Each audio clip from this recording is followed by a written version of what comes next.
Ah, don't you love technology? No. Sometimes we hate technology, don't we? It's supposed to help, but sometimes it just burns up a lot of our time. Ah, thank you so much for the Ricola. So, yeah, getting in touch with your quiddity. So, what is the definition of this quiddity? It's an quiddity is the quality, or quiddity is the essential nature of a thing, the very essential nature. Quiddity is the inherent nature or essence of someone or something. The Sanskrit word for quiddity is dharma. And we've heard of dharma. We hear a lot of these Sanskrit words that are loosely translated into English, and they don't always carry the full meaning, like dharma. What does dharma mean? Anybody? The eternal occupation of the soul. Right. Good. So, of course, we hear people say they use dharma in so many different ways, So, dharma is quiddity. It's what the essence of a thing is. So, and you can't change it. You can't change water from being wet. Fire is hot, So let's talk about dharma for a minute. What is quiddity? What is your dharma? If you prefer English, we can do quiddity. If you prefer Sanskrit, we can do dharma. The meaning is the same. So anybody except for Smarty over there in the corner, and you, what is dharma? What does this mean? You've heard of it, haven't you? What the heck are they saying? What do they mean when they're talking about dharma? Sounds real hip. No, you're a smarty pants too. So.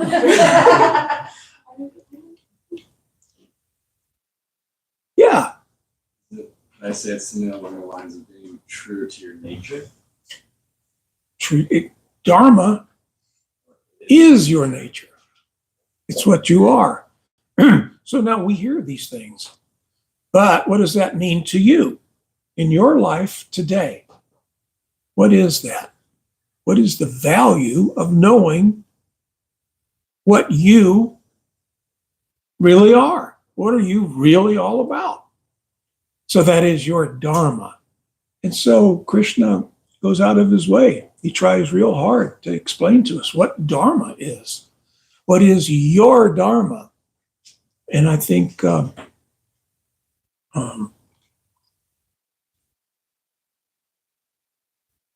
Lita Priya put it very nicely. Say it again. The eternal occupation of the soul. The eternal occupation of the soul. Now, this is Prabhupada's definition. Different people will try to slant it one way or the other.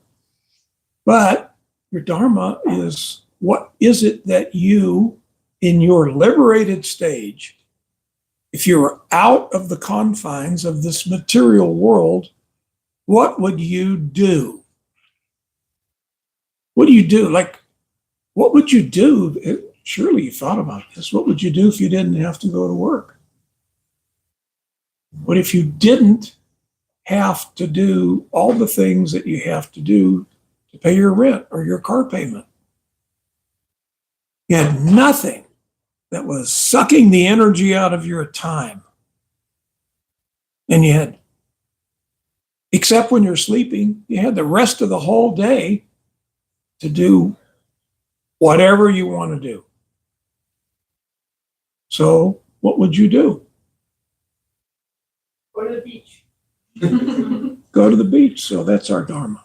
Yeah. Beach dharma.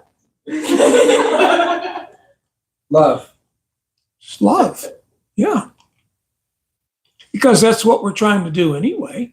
If we're going to be honest with ourselves, at the end of the day, we want to We want to be in love, you know, and not just hit and miss, ricochet love. There was a song about that back in the 60s. I don't remember it now, but you know, just ricochet, hit and miss. And so, no, we really would like to spend all of our time exchanging love, wouldn't we? Instead of exchanging heated conversation, guarded conversation. You ever have a conversation with someone and you're thinking, I better be careful what I say because they may twist it. They'll take it and twist it and use it against me. Everything that you say can and will be used against you in the court of Gramyakata, Yeah. which Gramyakata is village gossip. A village gossip is employed by people who really don't care what their tongues do. Their tongues can just say. The wonderful thing about gossip is it doesn't have to be true. It just has to come out of your mouth, and you have to put it out there in such a way that people may believe it. Wow, thank you for giving me that absolute truth. It may not be true. It doesn't really need to be. It's just gossip. Some people are completely addicted to gossip. They just can't make it through the day without it. You ever notice when you start to talk with some people about what's going on in a community or a group of people, they're a little uncomfortable to talk about it. If I want to get into this, you know, well, maybe they're not enlivened by gossip. But then the people are, which seems to be most of the people, they really are enlivened by it. Do you know what I've heard? No. Why? You know, it's like, you know, what's your dog's name? Paris. Paris, yeah. If you hold up a treat, here, Paris, you know, Paris is, yeah. So you can hold a morsel of gossip over a gossiper, and they're like, tell me. And if you want to be mean, you can say, can you keep a secret? They'll almost always say, yeah. Of course. And then you say, so can I. And you don't give them a little, they're ready. Give me the gossip. No, we're going to keep a secret. Yeah. Like this joke I tell about, you know, like, so one of the loving exchanges of devotees is revealing your mind in confidence. So you reveal your mind in confidence to someone, and it's so explosive that they have to go reveal their mind in confidence. They have to go reveal what you just told them in confidence to someone else, and that is so explosive that they have to go reveal their mind in confidence. So that way, everything you revealed in confidence, every person knows it, but they're all being confident about it. There was no confidence. There was just revealing. And typically when that happens, and this happens, every time the story is told, they put a little bit of more drama to it. Yeah. So this is living in the illusory world. We like to sometimes live in illusion. But let's back up. Let's talk about Dharma. Dharma is reality. It cannot be changed. And it just is what it is. Nor do you want to change your Dharma. So we're going to read from Srimad Bhagavatam, first canto, second chapter, sixth verse. Yes. Huh? I was guessing that was the verse you were going to do by the. You knew it was going to be that one? Yeah. Okay, I've missed it. 1, 2, 6. Your 1, class 2, is- 6. I love that verse. We got another smarty pants here. So Krishna says, Savai pumsam paro dharmo yato bhaktir al hoksaje tuki parasan parasatitari yayutma su prasadati. I've got a what do you call it, a reading disability. So sometimes I can't see. The words come and go. So pardon me with my Sanskrit. I'm just as bad on English, but I can guess what the English is. Translation. The supreme occupation, dharma, for all humanity is that by which men and women can attain to loving devotional service unto the transcendental Lord. Such devotional service must be unmotivated and uninterrupted to completely satisfy the self. The self would be you. You're the self. We're talking about you, the self, and your dharma. So we're going to make it as personal as we can to you and what it is that you're all about. It's kind of nice to know what really drives us. What are we all about? Of course, some people might quickly say, well, it's whatever I decide it is. I decide that it's going to be this. Well, it's really wise to find out really what is your dharma? What are you really? Do you create reality? Probably not. You're not the creator of reality. So, that's supreme occupation, dharma. You could say that dharma, another definition for dharma is religion. Because religion is the occupation of the living entity. It's what we do. If you take away all the demands on our time, we didn't have to go to work. We didn't have to come up with rent money, car payments. Then we're religious. So, and that means a lot of different things to different people. But it's also our supreme occupation. So it's how we occupy ourselves with being a loving devotee of the Lord. That's what we do. That's our eternal activity. And along with that comes the other occupation of performing devotional service to all the living, not just God.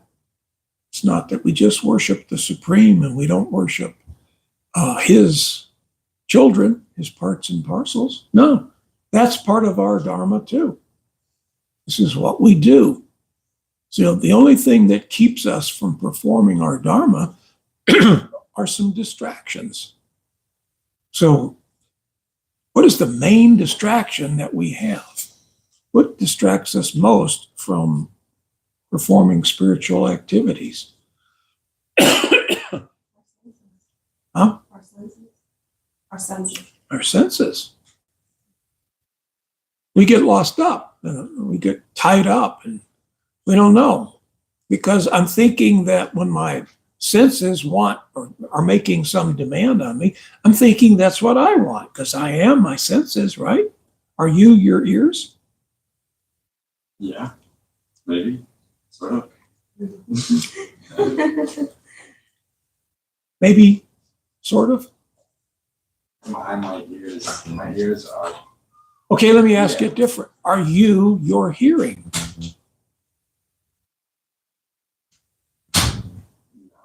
No.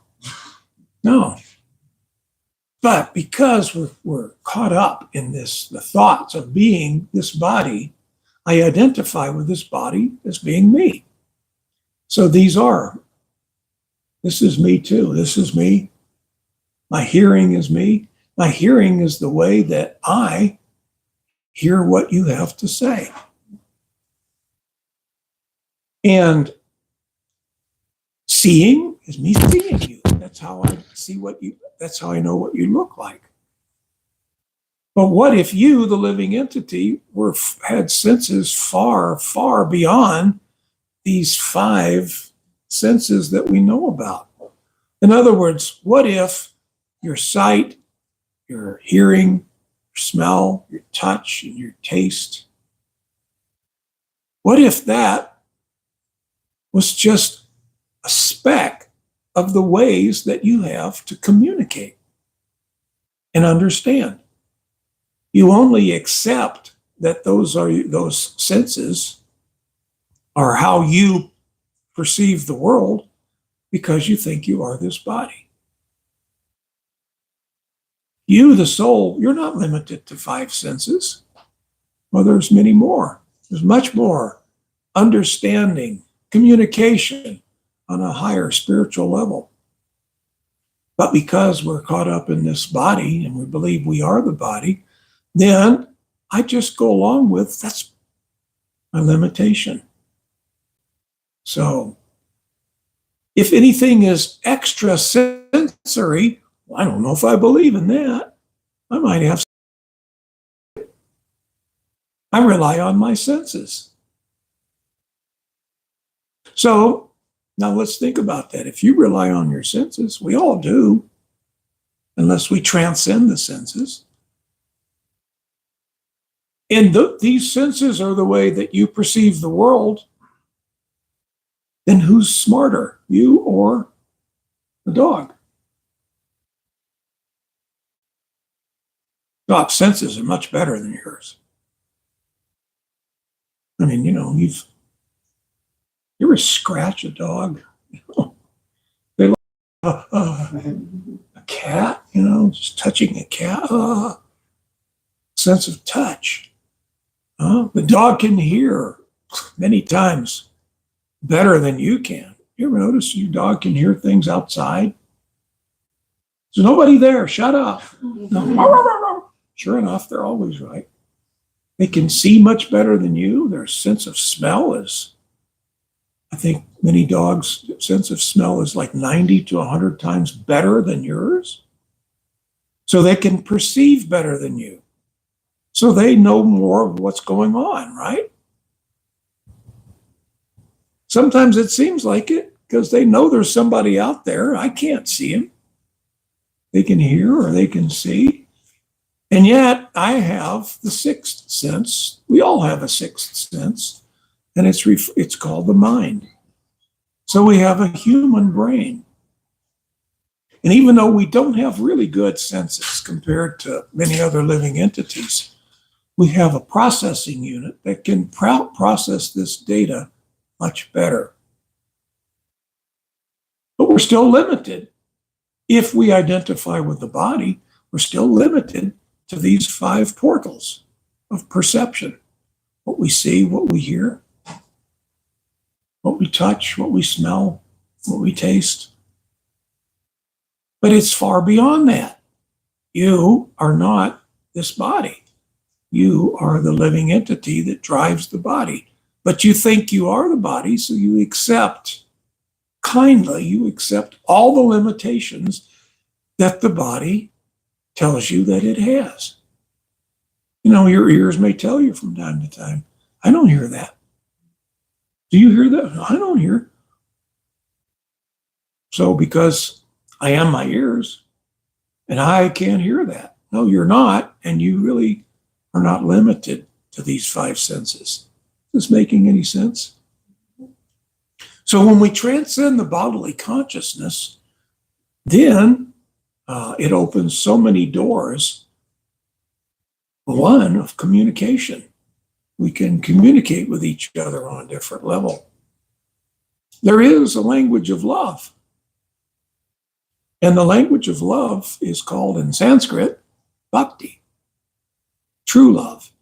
And bhakti means that I love you so much that I think of you only, far above what I may want. I'm concerned of what you want. I love you so much that I don't even think of what I want. Doesn't matter. I'm only concerned what you want. So this is the level of bhakti. Yeah. Can you, pardon my grammar, but bhakti yourself? Can you bhakti yourself? Why, sure. Why not? So many people try that. Why would we want to do that? Why would we want to do that? Yeah. Because you're afraid he's not going to give you enough, right? where I have to take care of myself. I've got to give myself bhakti because I don't have faith that anybody else is going to give me what I feel I deserve, right? I guess I look at it like you love yourself first to love others second. You can't love yourself, you can't love others kind of idea. And if bhakti is a thing, then wouldn't bhakti be for yourself? Bhakti is actually meant for someone higher than ourselves. Are we, in our own mind, are we really that lovable compared to the supreme lovable entity? In that comparison, no, but I'm No, yeah. I guess. So the object of bhakti really is the supreme attractive entity. We're not familiar with him yet. We're all getting there. We're starting to learn just how attractive this guy is, this supreme. Little by little, we're learning how beautiful the source of beauty and the source of love must be. Probably more attractive than we are. So in a natural scenario, he's going to attract all of your love. It's just that we're not conscious of him. That's why he's not taking it all away right now. You see? But in reality, if we had more consciousness of the Supreme, why, he would take all of our attention. You couldn't think of anything else, including good old numero uno. You see? But it's because we're so far away from him, we don't remember. We've had a loving, eternal relationship with him, but we're so far away, and we're so much in forgetfulness of him and his personality and smile and his heart, his love. Unfortunately, we feel like we have to turn to ourselves. That's the sad state of being in the material world. It's very unfortunate. I feel like I have to take shelter of me. You know? Sometimes you may need help. Maybe you stand up too quickly. I'm not the only one this happens to. You get a little dizzy. You ever done that? You know? So here you are. All right. So, you could put your hand on someone who's close to you and steady yourself. Or you could say, no, I'm going to depend on me. Put your hand on your shoulder and fall right over. You see? So it's important that we have others that we depend on other than just ourselves. Nature of the material world teaches you that there's not that many people you can trust. We want to. I mean, haven't we tried? We get a gold star. We should get a gold star for trying. Well, I've tried to trust so many people. And with a lot of people, you're never going to get stabbed in the back unless you turn your back. You see? So this is the nature of the material world. The Vedas say the nature of the material world is that of the cheaters and the cheated. That's the material world. Why? Because I'm trying to give all the love to myself that I can. I'm trying to give all the attention to myself that I can. Because I don't trust you to give me what I think I deserve. You see?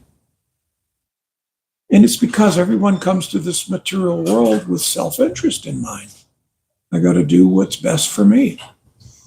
And you add that towards billions and trillions of people, living entities, all trying to do what's best for them, and we get the chaos that we have today.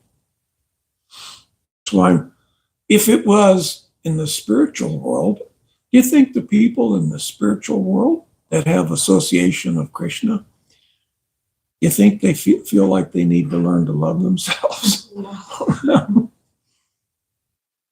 No. That's But this is natural. You're illustrating, this is what we all feel. Why? Because we're away from Krishna. We're away from that. We're away from our dearmost friend. We're like a child that is away from our mother or father. We're away from our true shelter, the source of shelter. And so I need to look out for myself. And you need to look out for yourself. And maybe once in a while, we'll be looking out for something that we can kind of share. And we're going to call that friendship, or might even call it love. You see? But in the spiritual world, there is no self-interest. I got to look out for me. I don't trust you to look out for me. No. None of us ever feel any weakness or unsheltered. Yeah. What is the best way to have more consciousness of this? It starts by associating directly with him. No, wait, how can we do that? I don't know. I came here thought this was going to be easy. Now they want me to associate directly with God. But it's a piece of cake. Because you cannot separate God from certain things. You can't. It's like you cannot separate the sun from light. You can't have sun without having light, right? So, oh,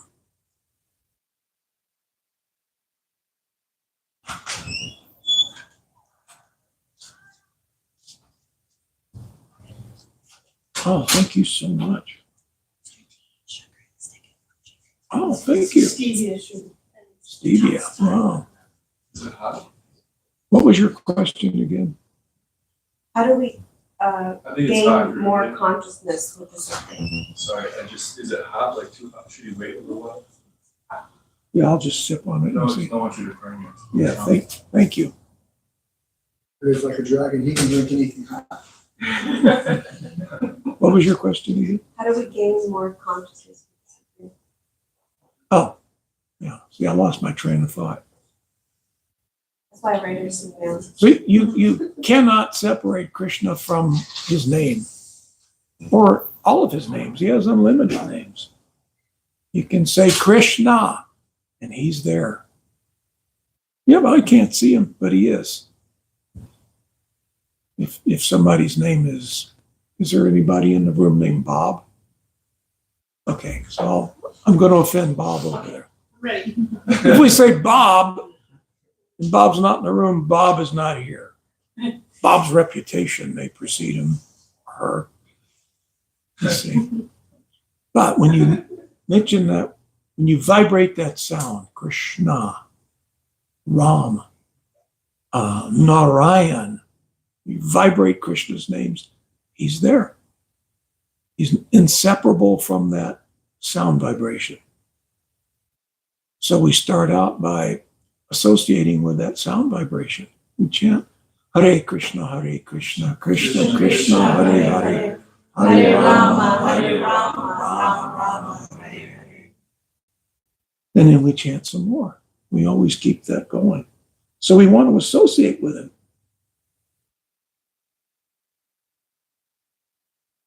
It's really nice. Is it? Wow, I'm getting detoxed. Are you insinuating that I was toxed? I don't know how to take that. I was told it was your favorite. No, I just remember like last year you liked that. No, it's delicious. It's just what I need to. I've got a little bit of a dry throat. So, yeah, we have to associate with him. We can associate with him by seeing his picture. We can see his deity, his form. The form of the Lord is the Lord. If you take someone makes a statue of me, that's not me. There's me and there's the statue. But when you make a statue of God, if it's correct, you can't just make up your own. Like you can't concoct a golden calf and say, this is God. We've already learned that. There was another book that was taught us not to do that, you know. So,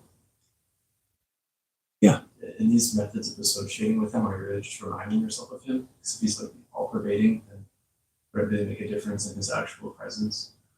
now we can back up and let's see, what was it? I have trouble remembering this term. The Native Americans, they were pantheists. They believe in God, but they believe the creation is God. That's pantheism. So, and that's religion. That is bona fide worship. This is God. That mountain over there is God. Respect for the creation. But then it's like, if you look at this work of art here, the artist is here. He's in this room right now. It's this guy over here, the guy with the big smile over there. He did this. So you've got the art and you've got the artist. Now, once in a while, people come through here and they'll see this and they'll think, wow, that's just gorgeous. Who did this? You see? Well, now we're getting personal. Who created this? So we take the religion of the Native Americans and we bump it up a notch. Wow, this artwork is incredibly wonderful. Hey, who did this? So now we're looking for a personality. Or we could say, well, it just happened. You know, it's kind of hard to be a theist and believe that anything just happens by accident. So there is art and there's an artist. You know, you see people, have you ever gone to an art museum and you see people looking at a piece of art and they're wondering, what was he thinking? What did he feel when he painted this? What is he saying? What is that painting saying to me? They're trying to get personal with the creator of that art. They're not thinking, well, this painting just happened. I wonder what moved him or her to create this scene and use these characters. You see? So when we start to get more personal, we wonder something about this creator. What's he thinking? Why did he do this? Well, there are answers to that. A lot of people who don't have the mental capacity to go there today, they would try to tell you, nobody knows. You've heard that, haven't you? Nobody really knows. Vedas tell us the whole story. The whole story. Srimad Bhagavatam tells you the whole creation, how it happened, why. Science can speculate how things were created. But if you ask the scientist why, we don't go there. We can't touch that one. Because if there is a why that this world exists, that means some creator had a reason for it. If that's true, we're allowing the creator to have a personality, which means there's something beyond the material energy. So this is the point where it gets a little scary for a lot of people. It's so much easier to worship the sunset, the mountains, and the pantheistic approach. I can worship the universe, the creation. Although many don't even like to use that word, because if it's created, then that implies there was a creator, and we don't want to go there. If there is someone who did this artwork of this material world, and they were thinking and willing, So I've got a supreme entity out there that can create a cosmos, and it has a mind and a personality. So therefore, maybe I should be afraid of the creator, because I'm talking a lot of power. I'm intimidated by this power that this entity has to do all of this. So I'd rather kind of shut it down before I go into that realm of who is this guy and what's he like? Is he male or female? What do you think? He is both. He's both. She, he. He's she and he. He's both. That's the source of everything. There are feminine qualities. They come from the same source that everything else comes from. So Krishna is male, and he is Hare, that's Radharani, his female personality, and he is Krishna, the male personality. He is Rama. He is all of that. So, does that make any sense? So we're in the cult of folks who are pursuing that guy that created this. We want to get face to face with him. We're bold. We've got courage. We've been chanting Hare Krishna to the point it's given us courage to walk up to the supreme personality of Godhead and say two things. I'm yours, and you're mine. Who's bold enough to say that to the Supreme? Yeah. You look at Krishna, you tell him, you're mine. I don't have anything but you. Why, you're everything. And I have you. I have you in your name. I know what you look like. I have a daily relationship with you. We are, through this bhakti yoga, we become close. Actually, he was already close. I'm just kind of getting close. I'm learning how to love that supreme source of love. That's what this process of bhakti yoga is supposed to do. It should give us that consciousness on how we can be all we can be in that department of love. That is your quiddity. That is your dharma. You're empowered by the supreme source of everything. You're empowered to be a supreme lover. All living entities. You're part and parcel of this supreme guy. You're just like him. Well, you're just like God. He's more vast. He's got a little bit more potency than you do, because he's still the source. But we have all of his qualities, just not in as massive a form as he does. And we were talking about, gee whiz, if you didn't have anything you had to do, you'd be in love, right? What do you think God wants to do? He can do whatever he wants, you know? I think that's one of the things that's so cool about Krishna. He can do anything he wants, anytime he wants.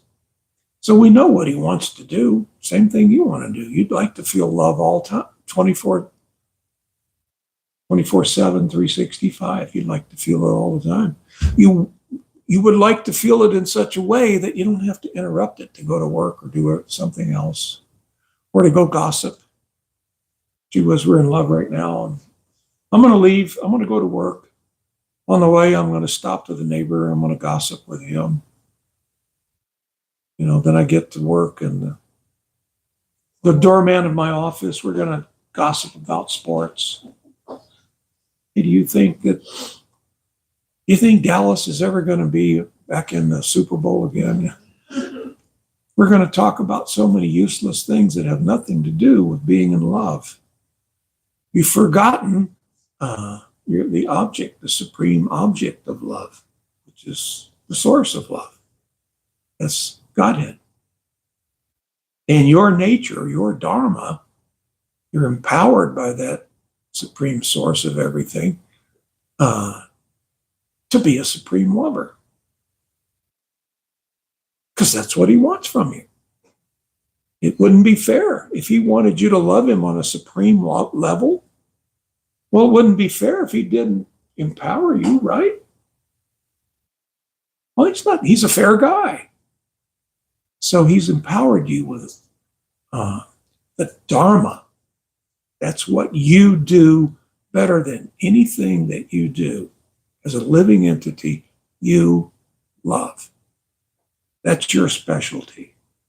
So much so that you're able to charm, not just please, but charm the supreme source of love. That is your why. It's why you exist. So that he can exchange love with you and all other living entities. Does that make any sense?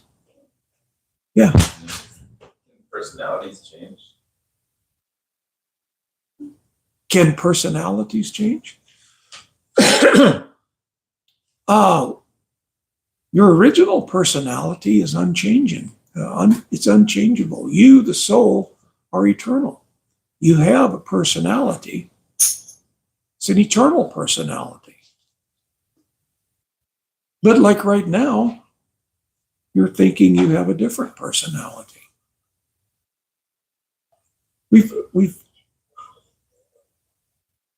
Old age helps you understand that fact. It's like I remember in 1968, we had the Republic or the Democratic Convention in Chicago, where I was living. And so a lot of my friends, they were all Democrats. And they went to this big, huge, I mean, you might remember there was riots and a lot of people were put in jail. And, you know, it was the first, to my knowledge, the first ever in U.S. history that we had so much of a ruckus at a political convention. But it was there. And so some of the people, some of the personalities that were there, who was it? Who was the guy? McCarthy, was it? Yeah, McCarthy was running against Nixon. I can't remember. I don't care about it. You know, it's history. And so some of my friends, they were like, yeah, they hate the Republicans.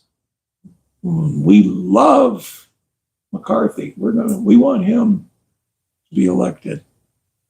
And so then that was their personality. They were hippies from the 60s and they were rah for the Democratic Party. And then I visited Chicago a few years later, several years later. One of the guys that was the biggest, most outspoken Democratic fan of the candidate, I think it was McCarthy. Well, he was a Republican senator over in Illinois. In Indiana. He moved to Indiana. I'm not going to say his name, but you'd all recognize. Oh yeah, that guy. So I went to high school with him. Then he moved to Indiana. Give it a few years, and now he's a card-carrying Republican. Whole different personality. This has happened to all of us. One time we had the personality of a child. And we get another personality. So our illusory personalities, our temporary bodily based personalities are changing constantly because we're influenced by the material world. If you get in with a certain group of people, they will affect you. You will think, gee whiz, I want to be like them because I like them. I want to associate. I want them to like me. So you're pushed into that. Every time you've taken birth, the material energies hammered you into place, right? They tell you this is the language you're going to speak, the food you're going to like. You see? This is the religion we expect you to follow. So, but your original eternal personality never changes. We're just in illusion right now, thinking that we're someone else. And the sad thing is that very few of us are that curious as to what our eternal personality really is. We've lost track of it. We've lost ourselves. We don't know. I'm thinking I'm just this guy in 2024. And I've got, well, you can find out who I am. Just go on Facebook. It tells you everything about me. You see? So I've lost track of who exactly I am. Who was I before I came to this material world and started taking all these identities that the material world gives me? You know? Who was I? We're not curious. We should be curious. Who am I? I'm an eternal living entity, but this is not an eternal appearance. This guy that you're looking at now, the guy that's on my passport, he's not eternal. They get the name that's on my birth certificate. It's not eternal. You see? But there is an eternal personality. Who am I? In other words, when God looks at you, who does he see? Does he see this you? Or the you that he knew for eternity before you came to this material world? That perfect lover, that most beautiful entity. We don't have a clue. How beautiful am I? If I'm so beautiful that I attract the source of beauty, what do I look like? What does he see when he looks at me? What does he see in me that's so attractive? This is the thinkings of someone who's spiritually intelligent. So you can see that there is spiritual intelligence in the pantheists. In worship, we can see this creation, but this is God's artwork. But they haven't graduated to the level yet to where they can wonder, when this creating entity looks at me, what does he see? Who am I really? When I leave this material world and go back home, back to Godhead for eternity, what's that guy going to look like? If you visited the spiritual world after you've gone back, if you went there, would you even know yourself if you saw yourself in that crowd? No, you don't know. That's what we're trying to fix with this Vedic knowledge, this chanting of Hare Krishna. That's what we're trying to fix. We want you to know. We want you to get ready for what does Krishna want to see when he sees you? What are you really? Reality distinguished from illusion.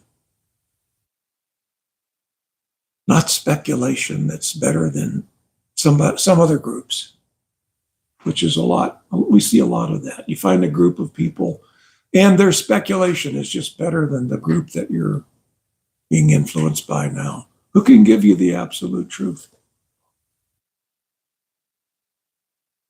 So, are there any more questions? Yeah, one more. Are there fields of activity in the spiritual world? Are there activities? Yeah, like do you still have like a sense of like smell? Like do you still like hear, touch? Like is it the same? But like Yes, but many, much more perception do you have. You're not, there is taste and sight, but there's everything else that goes with that. Perfect perception. When two people are in love, have you ever experienced this, either with yourself or with two people that you know are in love? Can they not just look at each other and know what the other one's thinking. There were no mouth, there were no ears, but immediately, I know what you're thinking. So love can do that. Love can bridge the senses. It can make them useless.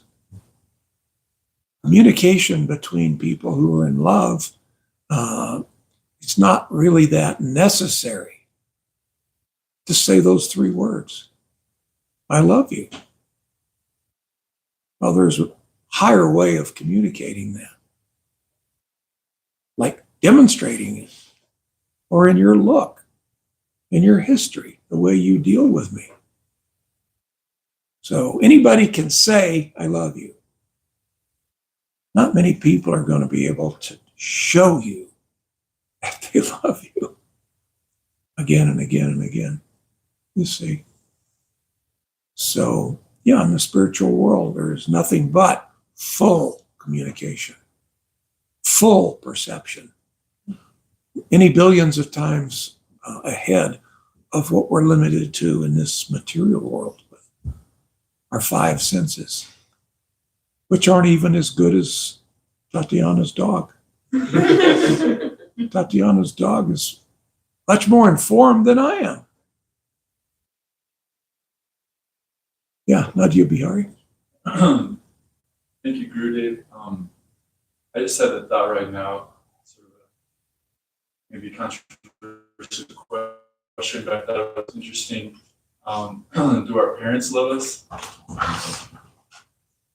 Well, that's kind of a general question. The closest thing to love in the material world is the love that a mother has for her baby. That's the closest thing to the real thing. You see. Do our parents love us? Sometimes they do. Sometimes they may be indifferent. We see that some people are indifferent to their children. Maybe some people even hate their kids, you know. So, do our parents love us? That depends on the individual basis. What I was thinking too is that we don't always know what exactly love is when we get to the subtleties of spiritual love. Yeah, it hasn't been, that word love hasn't been fully defined to us. We don't fully understand. I mean, and we need to. We need to learn, what does that actually mean? We can learn to understand bhakti, and that'll teach us the true meaning of love. But I mean, for it to have any true meaning, we have to experience it. We've got to taste it. You see? So the practice of bhakti, loving devotional service to Krishna, allows us to taste it. You know? It's like Arjun Sarati's cooked a really nice dish for everybody tonight. Time will tell. Yeah, I mean, we could describe it to you, but until you tasted it, there's no proof, you know, on how good it's going to be. I guarantee it's going to be really good. Does that answer your question? Yeah. Good question. Yeah. I was thinking about his question, and I remember hearing someone say something along the lines of like,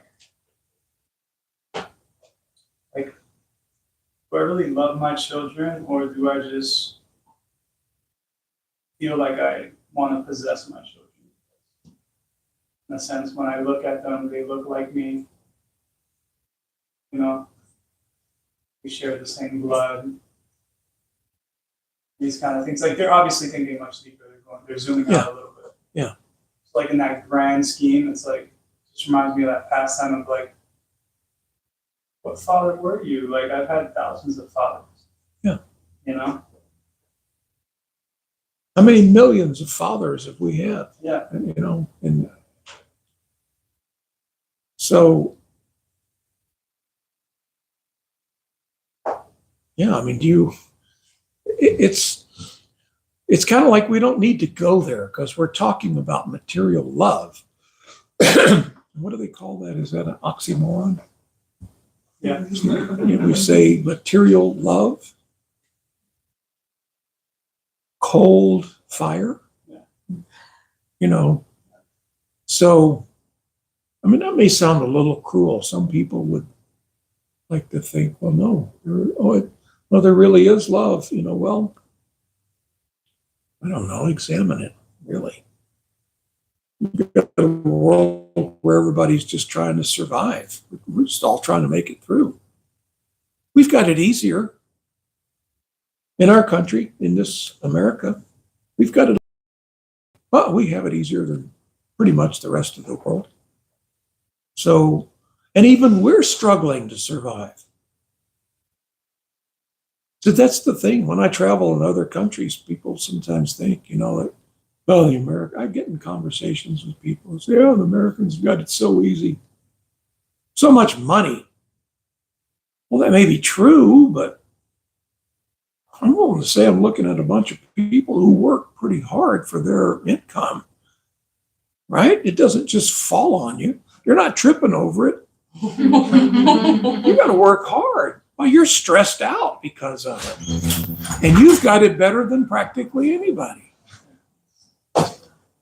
So that's the nature of the material world. It's a place of struggle. And so I'm struggling and you're struggling, and I love you to the degree that you make me feel good about myself, and I feel like I can get something from you.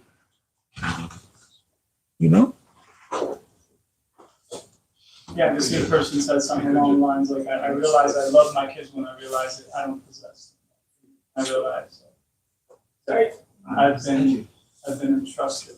Yeah. To be able to guide. The difficulty comes at age 2. The terrible twos. You know why that is? Thank you. Because at around 2 years old, the child forms his own opinion. Up until then, the child, oh, it's mommy's little girl, mommy's little man. And then all of a sudden, one day, the kid says, no. What? What's this? You have an opinion different from mine? So, all right, you're terribly too.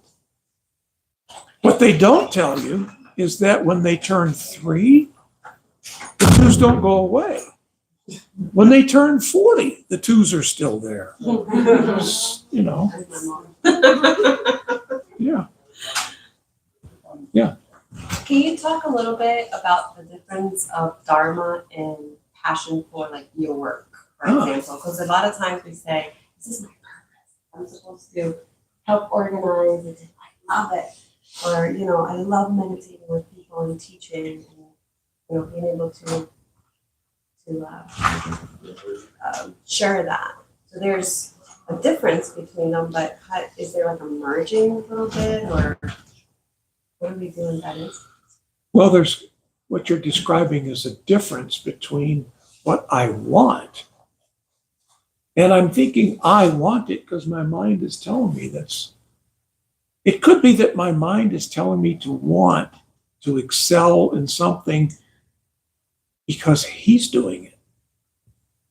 And when he does it, him and those guys over there, they think he's like really cool. Well, I want them to think that I'm really cool. So maybe I want to be expert in what it is that he's expert in that's making him so damn cool. Is it what you're just naturally good at?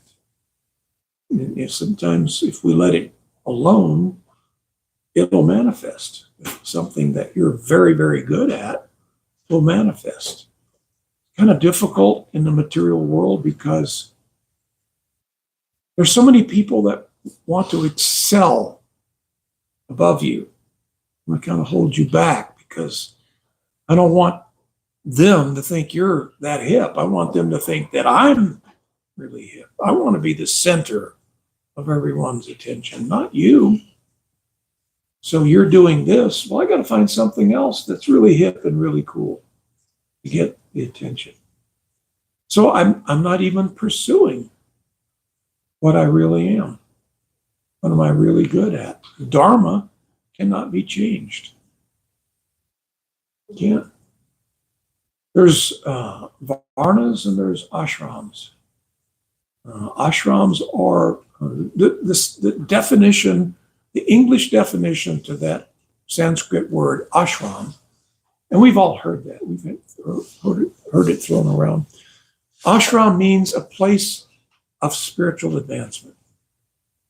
So you can be in the brahmachari ashram, single student, grihasta ashram, family life, Red ashram. the red ashram. Yeah. Whatever happened to those guys? It's a whole other story, huh? From way back when. Or you could be in the Vanaprastha ashram, you're retired, or sannyas ashram, you know. And so, but then what about varnas? If my varna, or that which I'm best at, the path that I should walk, is to be a teacher, but I'm just going to I'm going to join the army and be a soldier, I may not be a good soldier. I would have been a great teacher. You see what I mean? I'm not following my varna. What am I really cut out to be? Or the Vaishya who's in business. They make a profit. Or the Sudras really don't, they're not teachers. They're not warriors or policemen. They struggle to make a profit, but they're really good at helping everybody else. So all of those varnas are equal. So we need to find out. It's dangerous to walk the path of another. We need to find out what is our path.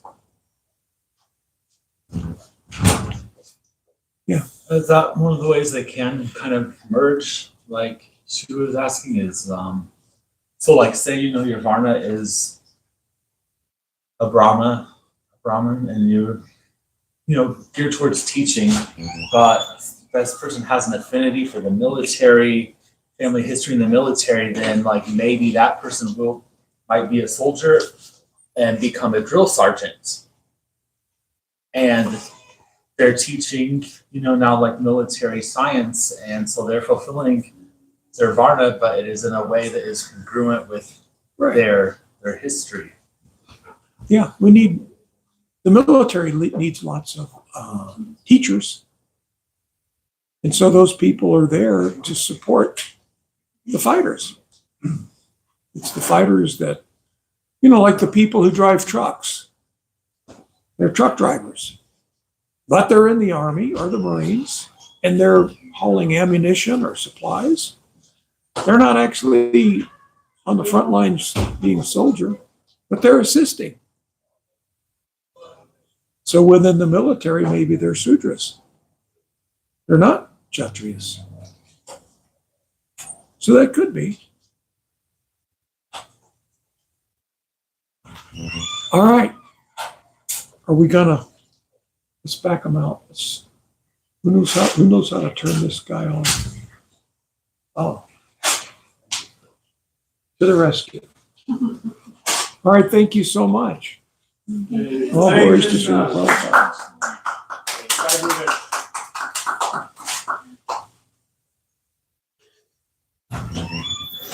How's this prasadam? Is everybody happy? Anyway, does everybody like the lasagna? So, yes. We did not like it. What do you think, Arjuna Sarati?